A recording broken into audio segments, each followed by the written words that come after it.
Mr. Chairman. Gentleman's recognized. It's amazing.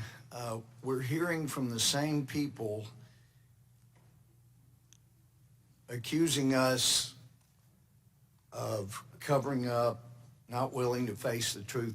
They're the same arguments that we've been hearing for 3 years now.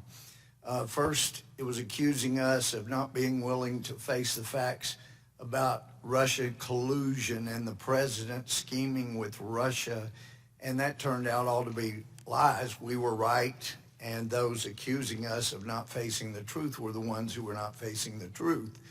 We heard about all kinds of other allegations, and we said, wait, that doesn't appear to be supported. Well, we weren't facing the truth, and there was a lot of media support for those positions, but we still persisted that we were the ones that were right. And this week, these things are all being borne out. We were right, they were wrong, and now we're not hearing anybody come in and say, hey, we're really sorry when we accused y'all of being crazy and not facing the truth. You were right, there was no Russia collusion. You were right, there was no extortion.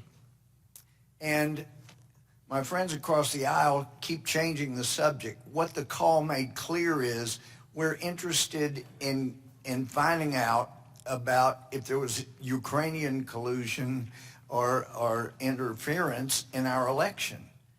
Now, it's amazing how the majority can take two positions that counterindicate each other. First of all, they say there was no effort by Republicans, including President Trump, to stop interference from foreign countries. We hear that over and over, including yesterday and today.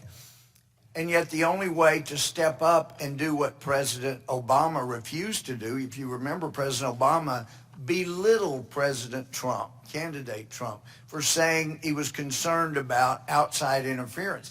And in fact, President Obama made a mockery of anybody that was so stupid that they thought somebody like Russia or others might interfere and affect our election. He made fun of them.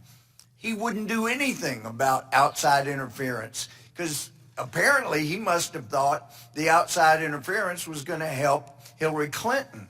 As we've heard, there apparently are some people that certainly are accused in Ukraine of doing all they could to help Hillary Clinton. In fact, it was unheard of to have a foreign ambassador in our country step up and come out with support for Hillary Clinton. So what we continue to see is projecting. Somebody on their side engages in illegal or improper conduct, and that's what they accuse President Trump or us of doing.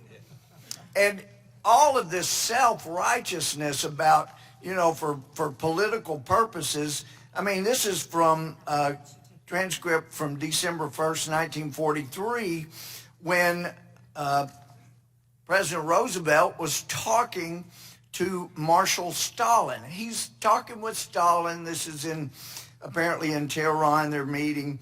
But he wanted to talk to him about internal American politics.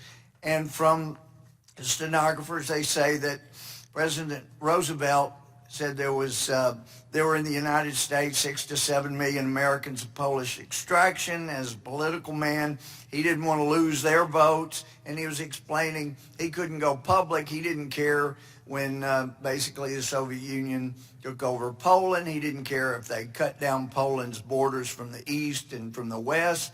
And he goes on to say, they say jokingly, that when the Soviet armies invade and occupy these areas of Lithuania, Latvia, Estonia, he did not intend to go to war with the Soviet Union on this point, but he continues to emphasize, some of these things he can't go public with. These kind of things have gone on by Democrats for many decades, and here they come after the one guy. He wants to get to the bottom of 2016 foreign interference. And what do they accuse him of? Of getting foreign interference. No, you can't root out foreign interference until you know what it was. So you can't have it both ways. Well, I guess the Democratic Party can't have it both ways, but this has got to stop before it goes too much further. I yield back. Gentleman